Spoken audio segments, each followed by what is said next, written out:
자, 그러면 오늘 이제 본격적인 이제 스타트업들에게 정보 과제에 대한 부분들을 한번 짚어보도록 하겠습니다.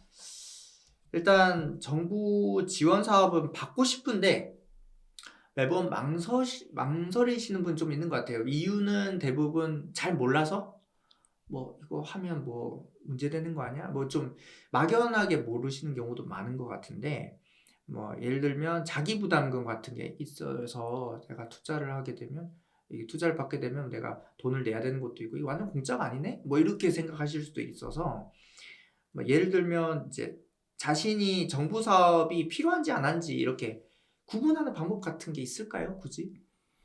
음, 구분이라기보다는 본인이 말씀대로 그 정보가 조금 제한된 상태로 이제 하다 보니까 이제 생각할 수 있는 수준이 이게 한계가 있는 것 같아요. 그래서 일단 사업자라는 입장에서 말씀을 드린다면 가급적 본인 돈을 안 쓰거나 적게 쓰고 할 수 있는 게 제일 좋은 거죠, 사업은. 그렇죠, 그렇죠. 예, 그러다 보면 이제 방법이 뭐 말씀대로 이제 정부 지원 사업 또는 공공기관에서 지원해주는 그런 자금들, 이제 이런 것들을 활용하는 게 가장 아마 많이 들으셨을 거고 편하실 것 같아요. 네.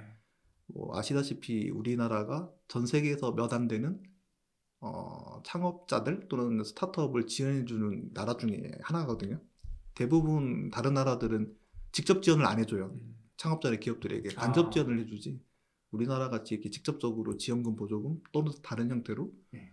지원해주는 경우가 거의 없어요. 어. 그래서 일단 그게 어떻게 보면 창업자 입장에서 굉장히 좋은 나라에 태어나신 거고요. 어.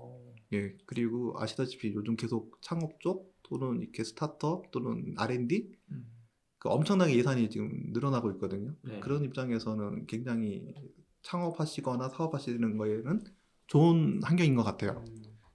그러면 이제 그런 내용들을 본인이 이제 어떻게 판단을 할 거냐, 이제 이런 기준인데요. 네. 첫 번째는 가장 중요한 건 본인이 창업을 하고 싶거나 이미 했거나 뭔가 확실하게 결심이 있어야 되죠. 네. 그래서 일단 의지가 가장 중요한 것 같고요. 그게 일명 얘기하는 이제 사업자 또는 경영자의 의지, 이렇게 또 평가 기준도 있어요. 그래서 스스로 그게 먼저 우선이 돼야 되고요. 두 번째로 본인의 아이템이나 사업 내용이 실제로 정부 또는 공공기관에서 지원하는 내용하고 취지하고 맞느냐. 한마디로 본인 사업은 참 좋은데 정부나 공공기관에서는 굳이 지원을 해야 되겠어? 이런 분야에 해당이 되면 받을 수가 없겠죠. 그래서 해당 여부도 조금 알아보실 필요가 있는 것 같고, 이제 그런 부분들은 이제 정보에서 차이가 나는 것 같아요. 그리고 아까 전에 잠깐 언급하신 그 본인 부담금 또는 이제 기업 부담금, 네. 이제 이런 건데요.